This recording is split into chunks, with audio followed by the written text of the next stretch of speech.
Eto mainit na balita. Narito ang listahan ng mga girlfriend at asawa ng ating paboritong Gilas Pilipinas members na tiyak ay mapapasana all ka na lang talaga.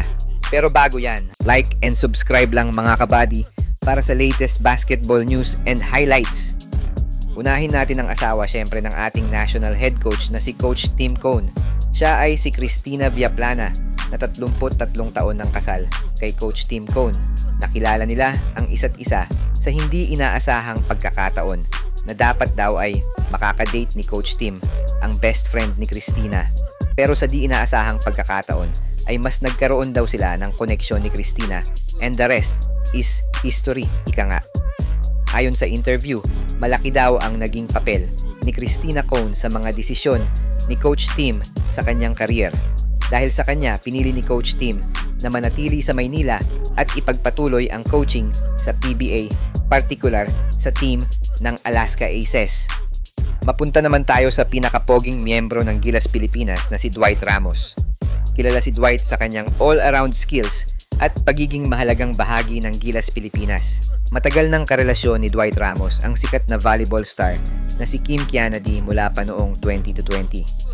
Si D, nakilala bilang isang opposite hitter at middle blocker, ay kasalukuyang naglalaro para sa PLDT High Speed Hitters.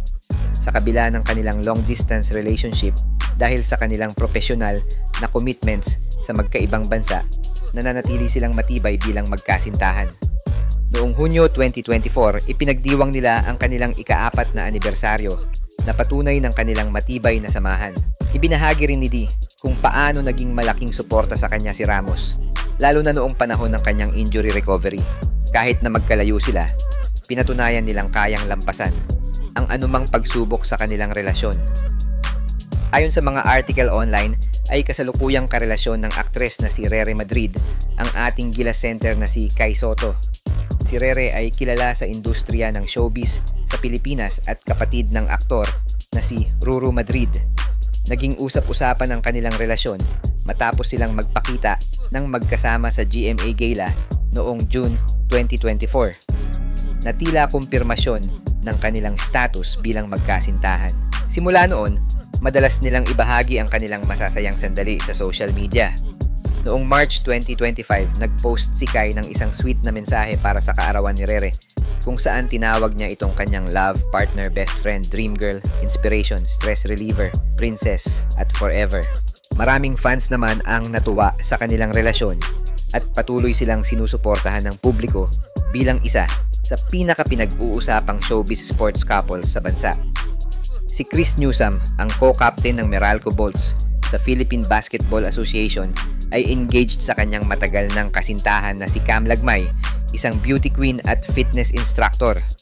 Nagkakilala sila noong 2018 sa pamamagitan ng mga kaibigan sa kolehiyo at naging magkasintahan sa loob ng 6 na taon.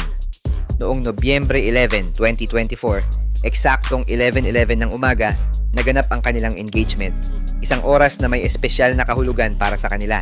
Noong January 2025 naman, ay ipinahayag ni Cam ang kanyang excitement sa paparating nilang kasal na nakatakda sa July 2025. Ang kanilang kwento ay patunay na kahit na magkaibang landas ang tinatahak, ang pagmamahal at suporta ay patuloy na magpapatibay sa kanila. Si Kevin Kiambao, isang prominenteng basketball player mula sa UAAP at kasalukuyang miyembro ng Goyang Sono Sky Gunners sa Korean Basketball League, ay pumasok sa bagong yugto ng kanyang buhay bilang isang ama.